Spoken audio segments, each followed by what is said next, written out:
두 번째 시간 이어가겠습니다. 베드로전서 2장 1절에서 12절 말씀 보시겠습니다.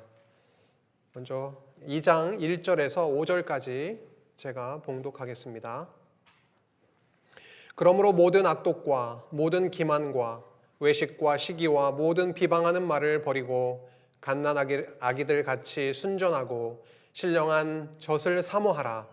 이는 그로 말미암아 너희로 구원에 이르도록 자라게 하려 함이라.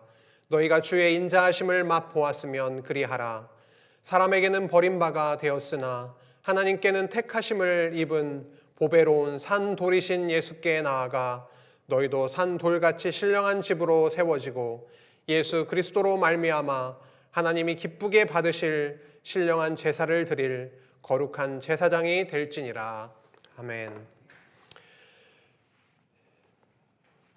전 시간을 통해서 저희가 2장 말씀을 보기 전에 전 시간에 나눴던 말씀 간단하게 다시 한번 되뇌어 보겠습니다. 하나님은 거룩하신 분으로서 내가 거룩하니 너희도 거룩할지니라 라고 말씀하셨습니다. 그런데 구약의 레위기의 말씀대로 거룩하신 하나님께서 택하신 백성을 거룩하게 해 가십니다. 어떻게 해 가시느냐? 본문의 말씀에 의하면 예수 그리스도의 보배로운 피를 통하여 대속함을 통하여 그렇게 거룩하게 해 주셨다라고 말씀하고 있었습니다. 더 나아가서 그러한 그 놀라운 일은 썩지 아니할 시인 하나님의 말씀, 그 복음을 통해서 이루어 주셨다라고 말씀하셨습니다. 소아시아 지역의 로마의 핍박 가운데 있었던 나그네 된 성도들에게 있어서 정말로 필요했던 것은 복음이었습니다. 그들 안에 심어주셨던 그 복음이 다시 한번 재확인이 되고 이 세상에 살고 있지만 이 세상을 뛰어넘어서 고난을 이겨낼 수 있는 힘의 원천인 그 하나님께만 오직 믿음과 소망이 있음을 깨닫게 하시는 것이, 그 복음을 다시 한번 기억나게 해주는 것이 그들에게 있어서는 참 소망과 힘이 되었던 것입니다.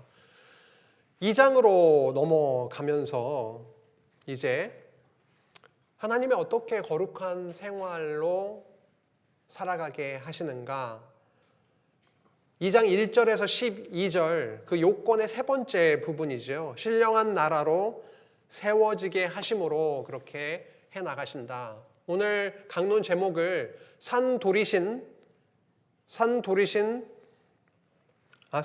통해서 주신 신령한 정체성이라고 정해봤는데요. 거룩하게 해나가신다라고 하는 것이죠. 산도리신 그리스도, 그 그리스도 안에서 우리는 놀라운 정체성을 얻게 되었습니다. 우리의 정체성은 기본적으로 두 자로 표현하면 뭘까요? 성도, 거룩한 무리입니다. 그리스도 안에서 거룩한 무리가 되게 하셨습니다. 우리는 성도라고 하는 너무도 고귀하고 복된 정체성을 가지고 있습니다. 성도. 그런데 오늘 2장 1절에서 12절 말씀을 보면 더 풍성하게 그 정체성에 대해서 알려주고 계십니다. 2장 1절부터 함께 나누겠습니다. 그러므로, 또 그러므로가 나오네요. 이 서신서를 보면은 자꾸 그러므로 앞에 이렇게 말씀했지 그러니까 이렇게 되는 거잖아요. 그러므로라고 하는 그 의미는 앞에 나왔던 말씀을 받아옵니다. 썩지 않고 세세토록 항상 있는 하나님의 말씀, 그 복음으로 너희가 거듭남을 받았으니까, 그러므로 하나님의 말씀에 대해서 언급을 하시고 나서 그러니까 이제는 다른 것들은 버려라 이렇게 말씀하고 있는 거죠. 모든 악독과 모든 기만과 외식과 시기와 모든 비방하는 말을 버리고, 하나님의 말씀은 너무도 소중하고 우리의 마음 가운데 새겨져야 할 그 말씀이고, 이제는 너희들이 추구했던 다른 말들, 다른 악독들, 다른 기만하고 속이고 겉과 속이 다른 말과 행동을 하면서 살아가고 그 외식하고 남을 시기하고 남을 비방하는 형제사랑과는 완전히 다른 그런 삶의 그런 모든 것들은 이제 버리고, 사실 버려라고 해서 다 버려지면 얼마나 좋겠어요. 그런데 복음을 깨닫고 나면은 버려지죠. 네, 버리기 싫어도 싫으니까. 좋은 건 취하잖아요. 저희가 내 마음에 행복하고 좋은 건 당연히 누가 말하지 않아도 취하고, 싫어지면 버리고, 그렇죠? 더 소중한 가치 있는 행복한 것들이 내 안에 채워지면, 그때부터는 채워지기 시작하면 그때부터는 무슨 일을 하기 시작하죠? 뭐 채워질 게 뭐 너무 좋은 게 많아가지고 막 채우려면 그때부터는 무슨 생각을 하시냐고요? 뭘 버릴까? 아니, 한정되어 있잖아요. 바구니는 거기에 막 좋은 거를 막 담기 시작합니다. 그러면 기존에 갖고 있었던 것들 중에서 필요 없는 건 버려내야, 덜어내야 넣어지잖아요. 그렇죠? 그래서 이제 버릴 것들에 대해서 얘기를 하는 겁니다. 이게 버려질 것이죠. 정확하게 말하면. 갓난 아기들 같이, 그러니까 너희들 갓난 아기들 같이 순전하고 신령한 젖을 사모하라. 갑자기 젖 얘기를 먹을 어린아이가 먹는 젖에 대한 얘기를 하는데요. 앞에 하나님의 말씀, 그 생명의 말씀, 그 하늘에서 주셨던 그 생명의 만나, 양식의 말씀, 이제 순전한 어린 아기들 같이 이제 신령한 젖, 그 말씀을 사모하라 라고 말씀하는 거죠. 다른 얘기를 하는 게 아니라 앞에 언급했던 그 말씀을 받고 가져와서 이제 버릴 것들은 버리고 이제 진짜 양식인 어린아이와 같이 순전하고 신령한 그 젖을 사모하라. 이는 왜냐하면 그로 말미암아 그 말씀으로 말미암아 너희로 구원에 이르도록 자라게 하려 함이라. 저희는 뭘로 자랍니까?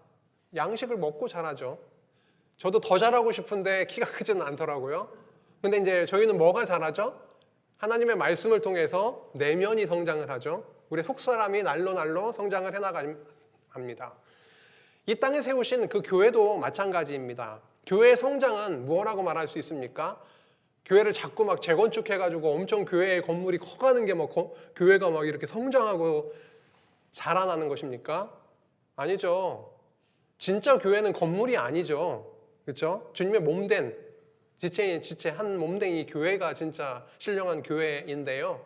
그것이 자라난다라고 하는 것은, 성장한다라고 하는 것은 하나님의 그 말씀이 깨달아지고 깨달아져서 나를 부인하게 되고 죄인이구나, 하나님을 점점점 알게 되고 복음을 더 깨달아가서 은혜를 누려나가게 되는, 오늘보다 내일은 더 나의 죄성을 더 깨닫고 더 은혜를 누리고 넘어지고 은혜 가운데 또 일어나서 감사함을 하루하루 더 깨달아가고 누리게 되는 그것이 성장이죠.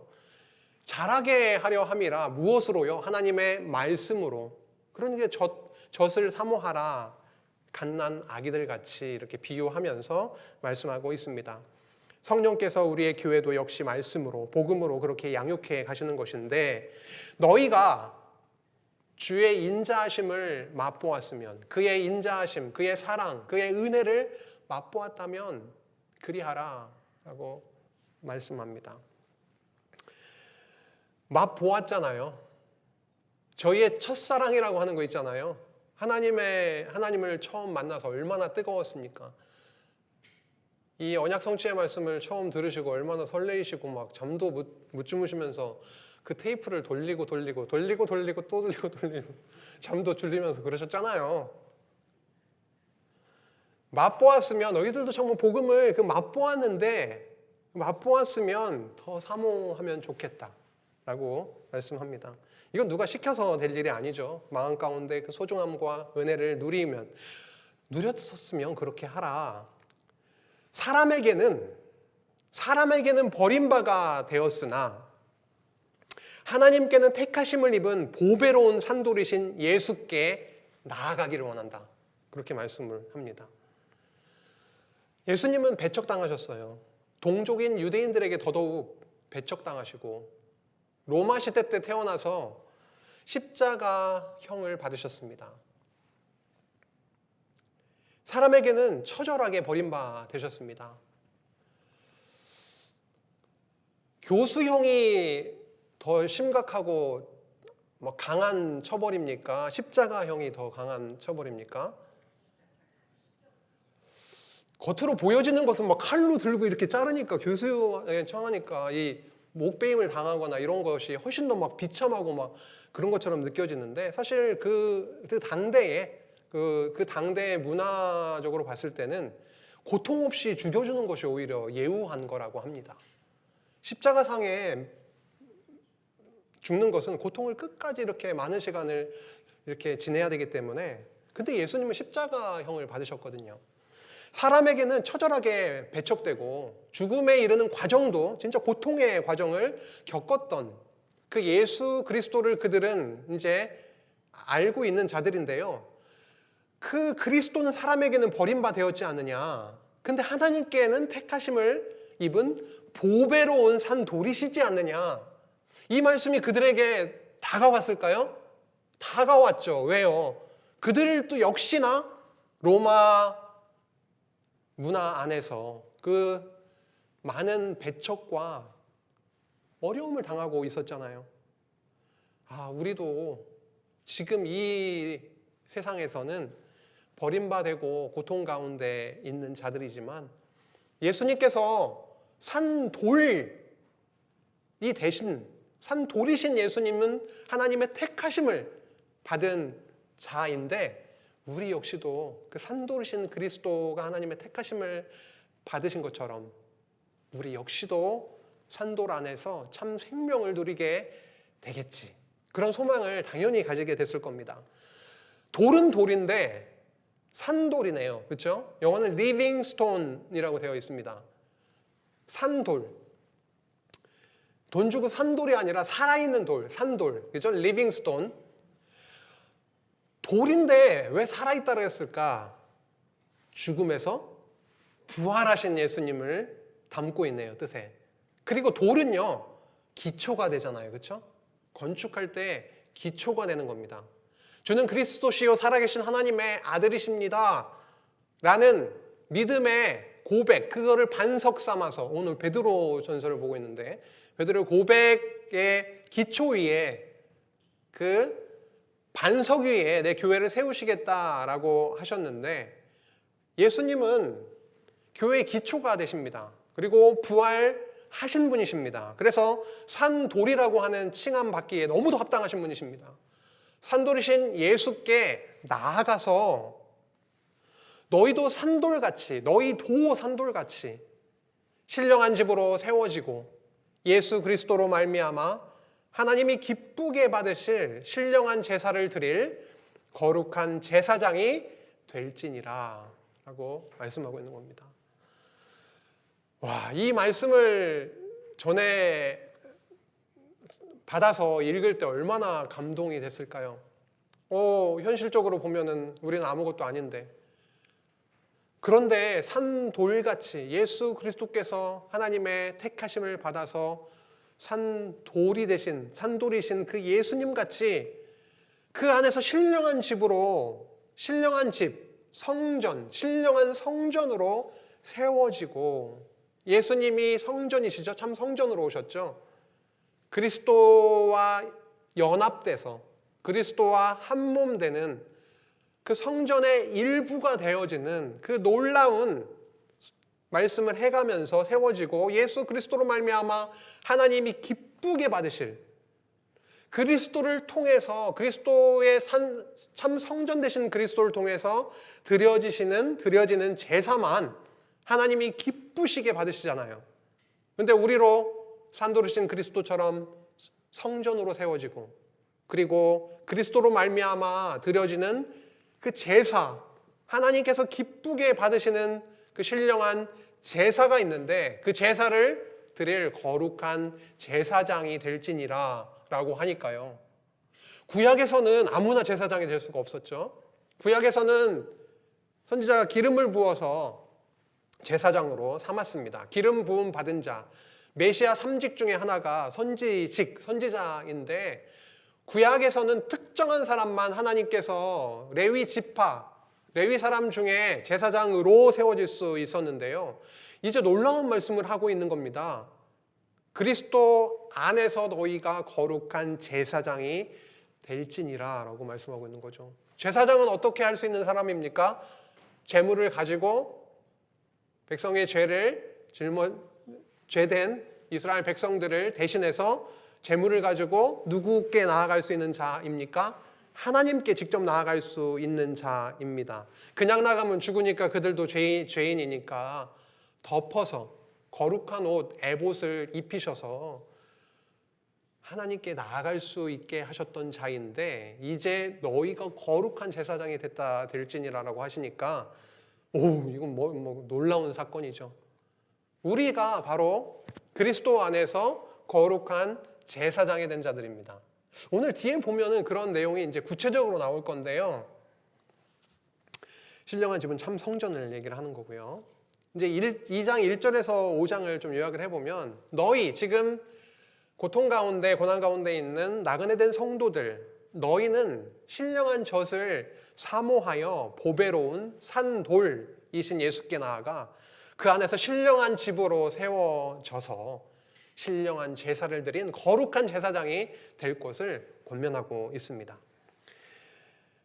에베소서 2장 20절에서 22절에 보면은요, 이런 말씀이 나옵니다. 너희는 사도들과 선지자들의 터 위에 세우심을 입은 자라 그리스도 예수께서 친히 모퉁이 돌이 되셨느니라. 그의 안에서 건물마다 서로 연결하여 주 안에서 무엇이 되어가고요? 성전이 되어가고 너희도 성령 안에서 하나님이 거하실 처소가 되기 위하여 그리스도 예수 안에서 함께 지어져 가느니라. 저희가 어떤 자들인데요? 이런 취급을, 이런 대우를 받습니까?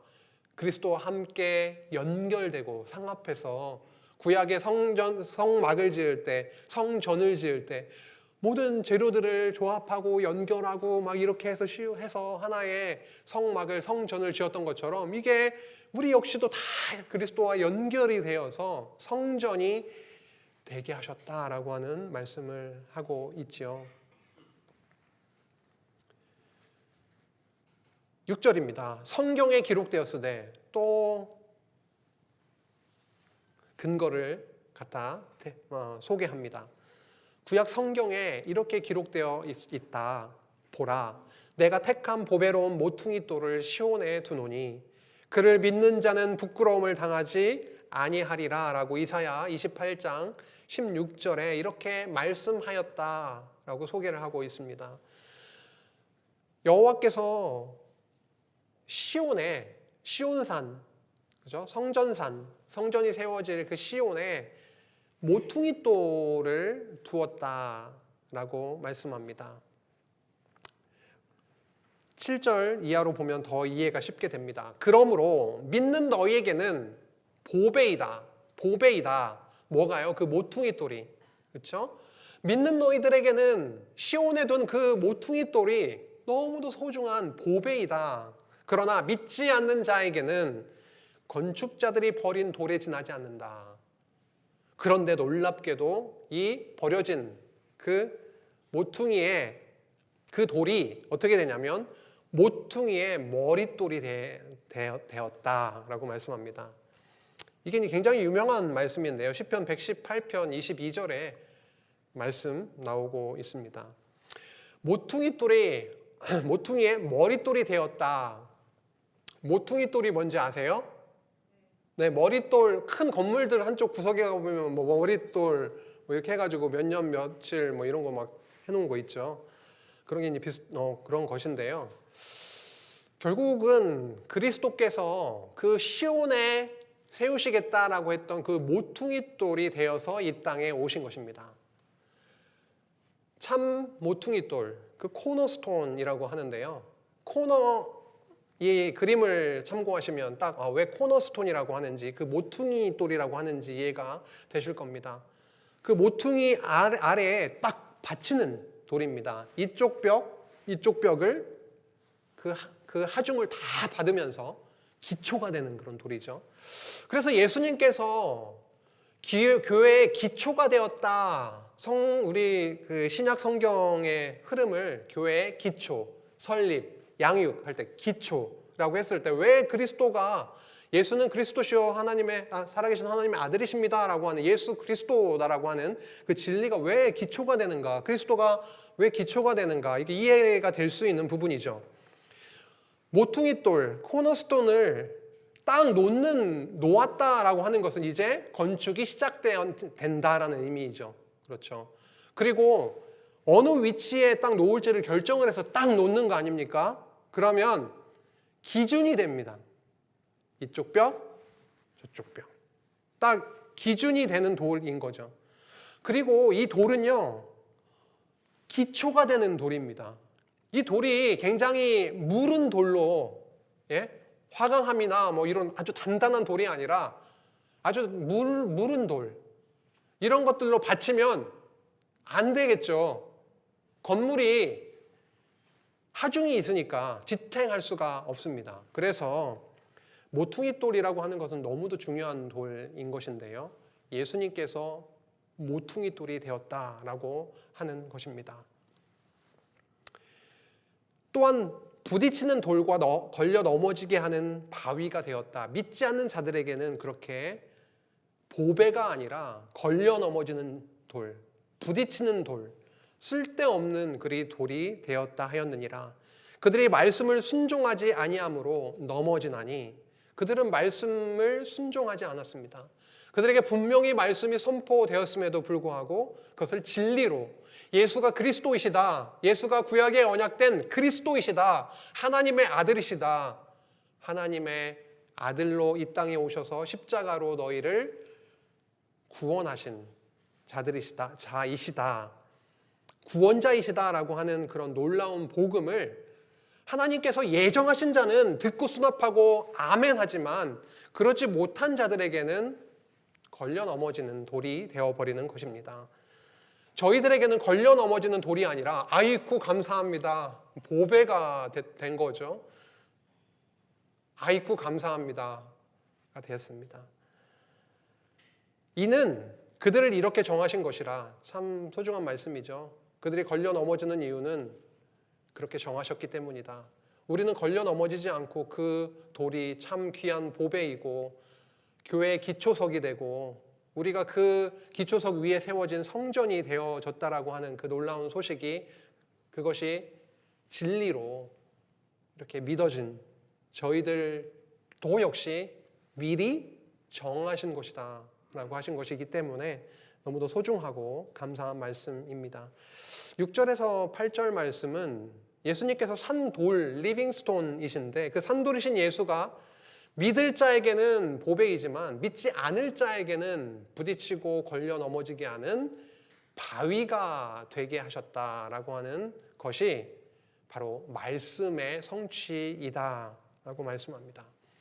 그러나 이렇게 갑니다. 이제 믿지 않는 자들에게는 걸려 넘어지는 돌, 바위가 되었지만 그러나 너희에게는 이렇게 가는 거죠. 너무도 확실하죠. 그러나 너희는 택하신 족속이요. 같이 읽어야 되겠습니다. 이거 너무 이게 은혜되는 말씀 아닙니까? 2장 9절 크게 함께 한 목소리로 볼륨 좀 높이셔서 좀 크게 같이 읽겠습니다. 시작. 그러나 너희는 택하신 족속이요, 왕 같은 제사장들이요, 거룩한 나라요, 그의 소유가 된 백성이니 이는 너희를 어두운 데서 불러내어 그의 기이한 빛에 들어가게 하시니에 아름다운 덕을 선포하게 하려 하심이라. 아멘.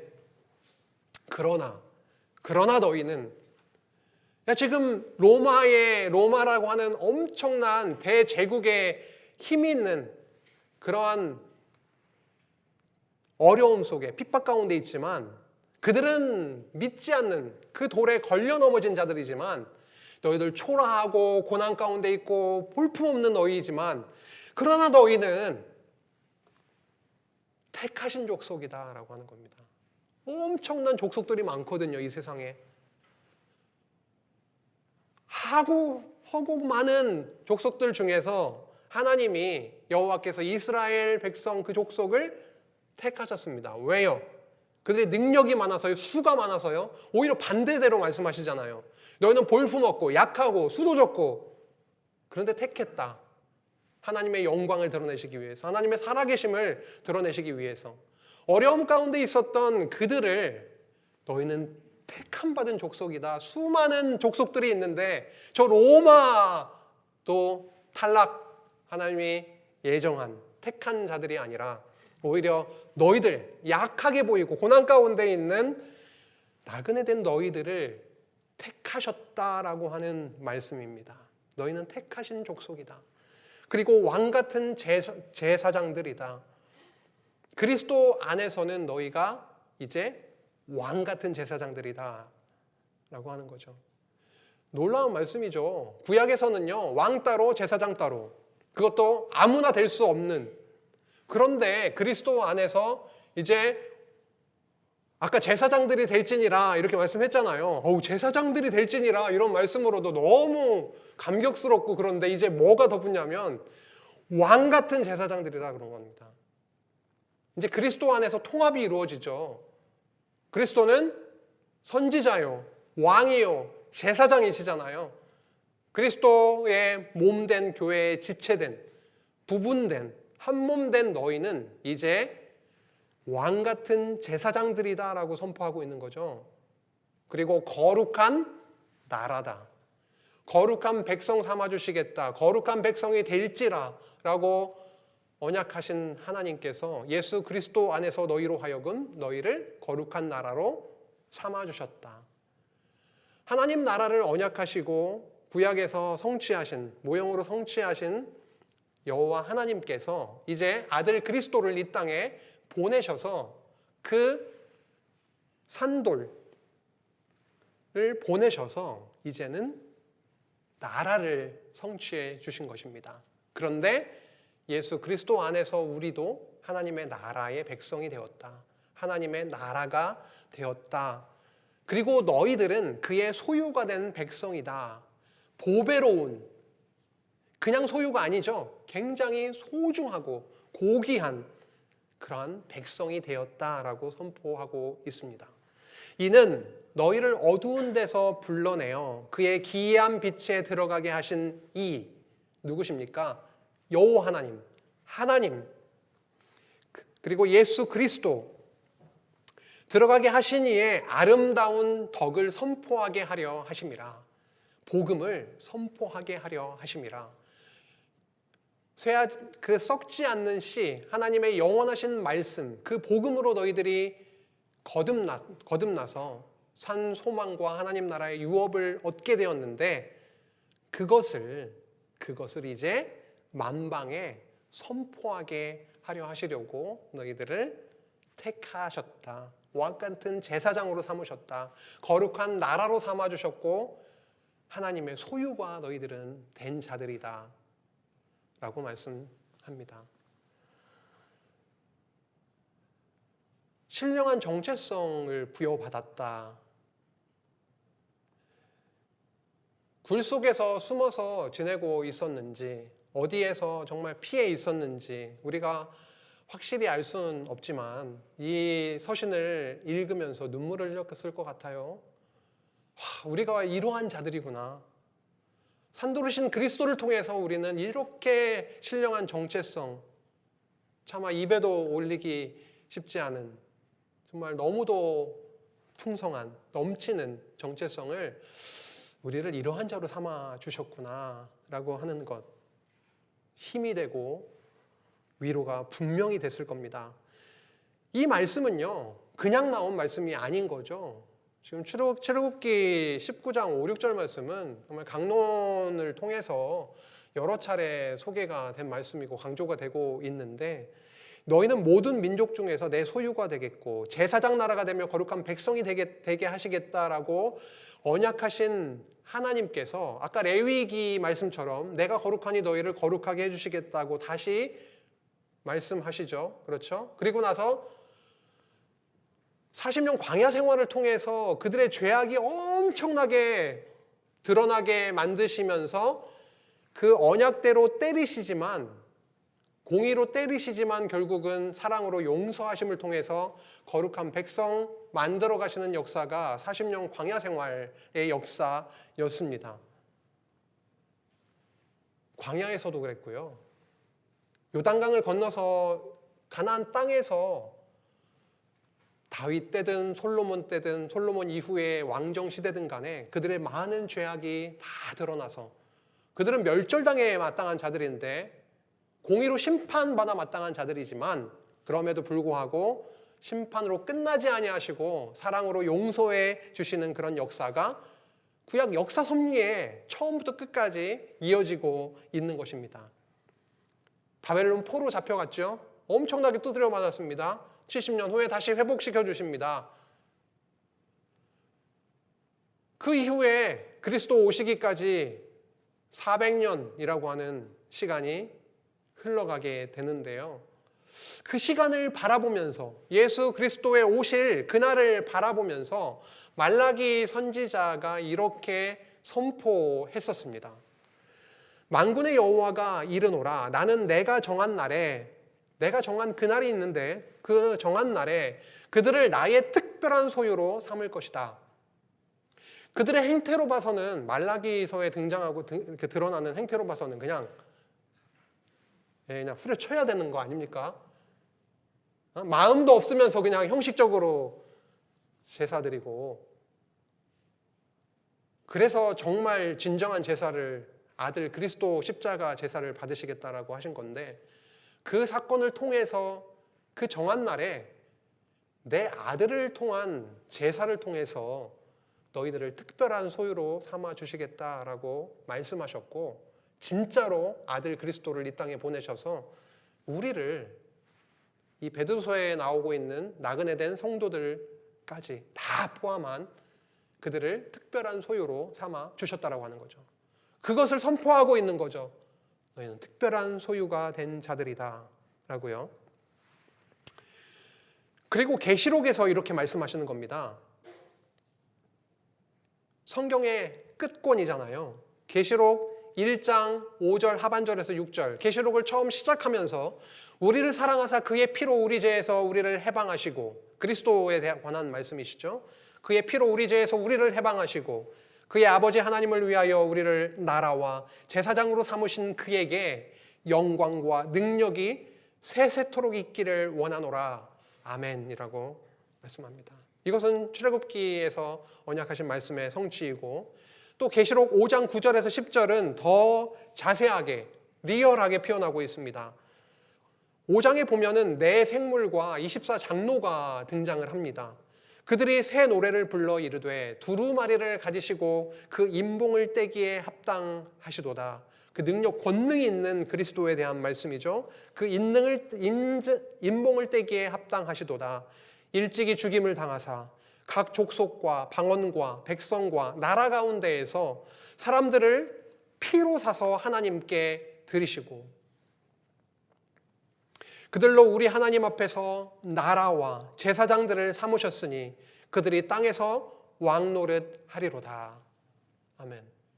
우리 이제 세상 끝날 하나님의 최종적인 성취가 분명히 예정되어 있고 확실한 이런 성취가 있고요. 고난 가운데 살아가고 있는 그 나그네 된 성도들에게 선포되는 말씀도 이 말씀이 선포되고 있는 것이고요. 이 말씀은 언약되어 있었던 말씀이고요. 지금 성취되었다고 말씀하고 있고요. 이제 분명히 최종 성취가 있다라고 하는 것을 다시금 말씀하고 있습니다. 지금 베드로서를 저희들이 읽으면서 베드로서에만 집중하는 것이 아니라 구약에서 하나님께서 분명히 언약하셨고 그리스도를 통해서 이루셨고 현재 고난 가운데 있지만 이것이 성취되고 있고 최종 성취가 있다라고 하는 이 큰 그림을 그려졌을 때 엄청난 힘을 얻게 되는 것이죠. 우리 성도들에게 있어서도 마찬가지입니다. 다시 한번 읽어보겠습니다. 그러나 너희는 택하신 족속이요 왕 같은 제사장들이요 거룩한 나라요 그의 소유가 된 백성이니 이는 너희를 어두운 데서 불러내어 그의 기이한 빛에 들어가게 하신 이의 아름다운 덕을 선포하게 하려 하심이라. 그들이 어떤 조건, 남보다 훨씬 더 좋은 조건이 있기 때문에 하나님의 이런 신령한 정체성을 얻게 된 것이 아닙니다. 너희가 전에는 백성이 아니더니 이제는 하나님의 백성이요. 전에는 긍휼을 얻지 못하였더니 이제는 긍휼을 얻은 자니라. 이거 어디서 많이 봤던 말씀 아닙니까? 호세아서 2장 23절에 이렇게 선포했었죠. 내가 나를 위하여 그를 이 땅에 심고 긍휼히 여김을 받지 못하였던 자, 이게 루하마인데요. 긍휼히 여김을 받지 못하였던 자를 긍휼히 여기며 내 백성이 아니하였던 자, 이게 로암미인데요. 내 백성이 아니었던 자에게 향하여 이르기를 너는 내 백성이라 하리니 그들은 이르기를 주는 내 하나님이시라 하리라 하시니라. 베드로 사도는요, 이 호세아 말씀을 그대로 인용을 하면서 너희는 전에는 하나님의 긍휼하심을 얻지 못했던 자이지만 긍휼하심을 얻게 되었고 하나님의 백성이 아니하였던 자들이지만 하나님의 택하신 백성이 되었다, 족속이 되었다라고 말씀하고 있는 것입니다. 베드로전서 2장 9절에서 10절 하나님께서 많은 족속들 가운데서 너희들을 택하셨다. 그리고 거룩한 나라의 왕 같은 제사장들이라는 그러한 신령한 정체성을 주셨다라고 말씀하고 있습니다. 그러니 사랑하는 자들아, 11절 사랑하는 자들아 거류민과 나그네 같은 너희를 권하노니 영혼을 거슬러 싸우는 육체의 정욕을 제어하라. 거류민과 나그네로 살아가고 있는 그들, 참 약해 보이고 고난 가운데 있지만 오늘 앞서 선포된 그 말씀에 근거하면 어느 누구에게도 약해 보이지 않는, 겉으로는 너무 약한 자들인데 그들의 신분은요, 왕 같은 제사장들, 하나님의 소유된 백성, 그렇죠? 사랑하는 자들아 거류민과 나그네 같은 너희를 권한다. 영혼을 거슬러 싸우는 육체의 정욕을 제어하라.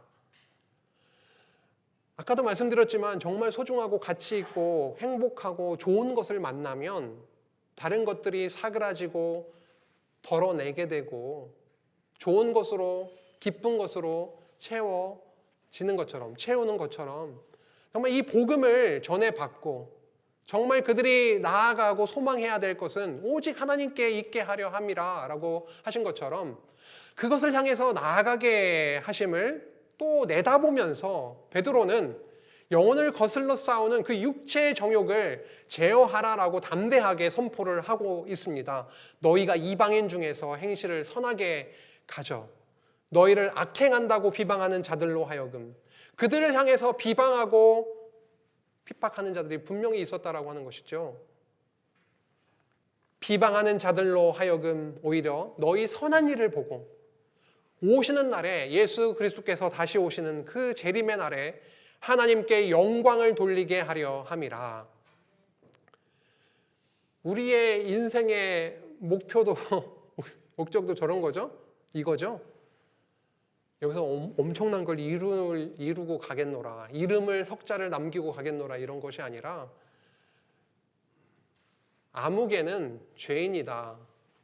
하지만 그리스도 안에서 하나님의 택하신 족속이 되었고 왕 같은 제사장들이 된 자다. 그래서 정말 우리가 할 수 있는 일은 은혜의 영광을 찬송하는 것뿐이다. 에베소서에서 시작하면서 말씀한 것처럼요. 하나님께 영광을 돌리는 삶으로 그들을 인도해 가시는 것을 보게 됩니다. 이거 이렇게니까 하나님의 영광을 돌리게 하려 하니 제어하고 살아라. 지금 이 말씀을 하고 있는 게 아니라 살게 하시는 하나님의 복음의 능력을 앞에 엄청난 것들을 쏟아 놓으셨잖아요. 이거 확인하고 이거는 버리고 육체의 정욕을 따라 살아갔을까요? 육신이 약해서 넘어지고 하는 굴곡들은 분명히 있었겠지만 그 말씀의 능력이 그들을 붙들고 정말 세속주의를 배격하면서 거룩한 삶의 길로 성령께서 살아가게 하셨던 것을 저희들이 예상해 볼 수가 있습니다. 거류민과 나그네 같은 너희는 육체의 정욕을 제어함과 선한 행실로서 너희를 비방하는 자들이 오히려 하나님께 영광을 돌리게 되도록 선하게 살아갈 것을 권한다, 이렇게 말씀하고 있었던 것입니다. 오늘 두 번째 시간 2장 1절부터 12절까지 산돌이신 그리스도를 통해서 우리들에게 주신 그 신령한 정체성에 대해서, 우리를 신령한 하나님의 나라로 삼아주신 그 놀라운 소식에 대해서 전해 듣게 나누게 되었습니다. 거룩한 생활이라고 하는 것은 그냥 나오는 것이 아니라 오늘 첫 부분을 정리하는 시간이 된 것이죠. 처음에 거룩한 생활을 해 나가게 하시는 여러 요건들이 있는데 그 요건들에 대해서 함께 나눈 것입니다. 찬송하며 크게 기뻐함. 어떻게 찬송하게 됐습니까? 그리스도의 죽으심과 부활하심을 통해서 산 소망을 얻게 되었고 하나님의 나라의 유업을 받게 된 것, 그리고 영혼의 구원을 받게 된 것, 그런 소망 가운데 찬송하고 기뻐하게 하시는 것, 그것이 선행되게 하시겠다라고 한 것이고요. 그리고 진리로 거룩히 거듭나게 하심. 거룩하신 하나님께서 너희도 거룩할지어다 라고 말씀하셨는데 그리스도의 보배로운 피를 통해서 그들을 거룩하게 만들어 주셨다라고 거듭남에 대해서 함께 나눴었고요. 그 다음에 이번 시간에는 그들로 하여금 산돌이신 그리스도와 연결되고 하나 되어서 결국은 우리가 성전으로 지어지고 우리에게 신령한 정체성을 부여해 주시는데 그것이 택하신 족속이요, 그죠? 거룩한 나라요, 왕 같은 제사장들이다 말씀해 주신 것입니다. 이러한 놀라운 복음의 본질이 그들에게 선포되고 다시 한번 확인이 되고 그들의 마음이 이 말씀을 통해서 점점점 굳건해져서 담대해져서 그들의 고난 가운데 있을지라도 이제 그 복음의 힘으로, 능력으로, 성령의 능력으로 견디고 오히려 소망하고 이제 고난을 감수하면서까지 나아가게 하시는 그런 삶의 실제의 내용으로 연결이 되는 것입니다. 베드로서를 어떻게 읽고 계십니까? 저는 이번에 강론 준비를 하면서 베드로서에 이렇게 깊은 복음이 담겨져 있구나. 성도로서 정말 필요한 말씀이 또한 베드로서이구나라고 하는 것을 다시 한번 깨닫고 있습니다. 거룩한 삶을 살아가는 것 중요하죠.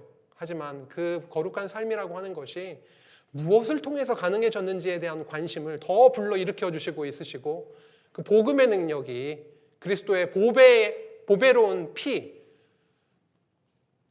그 은혜로 우리가 하루하루 살아가고 견디어 나가게 하시는 것이구나.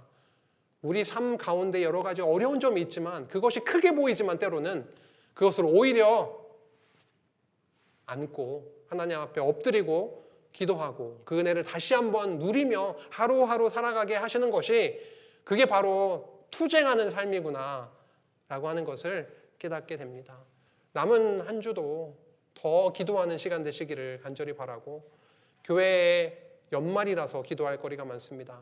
그리고 성도님들, 여러 성도님들이 또 아파서 치료 가운데 있기도 하고 기도할 거리들이 많습니다. 우리의 가정, 그리고 우리의 자녀들, 여러 내용들, 하나님께서 주신 주변의 그런 어려움들을 다 생각하시면서 기도하시는 가운데 하나님께서 투쟁케 해나가시는 그 말씀의 능력, 은혜를 체험하시는 귀한 시간 되시기를 간절히 소망합니다. 기도하시겠습니다. 하나님 아버지, 너무도 감사를 드립니다. 우리는 죄인이요 아무것도 할 수 없는 마른 뼈와 같은 자들인데 이렇게 복음을 저희들에게 들려주시고 그리스도 안에서 산 소망과 하늘의 유업을 바라보며 이 땅에서 어떠한 일이 있더라도 굳건하게 세워주시니 너무도 감사를 드립니다. 때로때로 흔들리고 넘어지고 정말 고통스러울 때가 많기도 하지만 다시 한번 그리스도 십자가의 부활의 능력을 소망케 하시고 또 하나님께서 주실 그 그 은혜의 길을 하루하루 잘 견디고 소화하고 수납하고 은혜로 감사 찬송하며 살아가는 저희 되게 하여 주시옵소서. 이 시간 참여하고 싶지만 여러 가지 사정으로 인해서 참석치 못한 지체들, 그 영혼들을 기억하여 주시고 치료 가운데 있는 영혼들에게 함께하여 주셔서 이 고난을, 이 고통을 넘어서는 하늘의 은혜와 고통 덜어짐이 그들 안에 더 있게 해주시기를 간절히 바라오며 예수 그리스도의 이름으로 간절히 기도합니다. 아멘.